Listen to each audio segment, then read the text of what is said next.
In this video, I am going to show you how to add a size chart to your Shopify store using the MP Size Chart and Size Guide app. Let's get started. First, go to the Shopify App Store, search for MP Size Chart and Size Guide, install it, and open it from your apps list. Next, create your size chart. Click Create Chart in the dashboard. You can either pick a template like clothing or footwear, or start from scratch to design your own. Edit the measurements in the table and add any notes for customers, such as how to measure or the units used. You can also upload your own image for your size chart. Just click Change Image.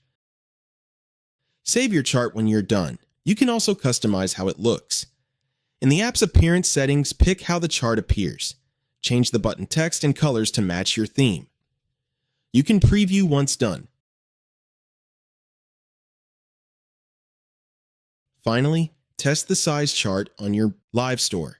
Make sure the button shows correctly and opens the right table. Adjust as needed to ensure it's clear and readable for customers.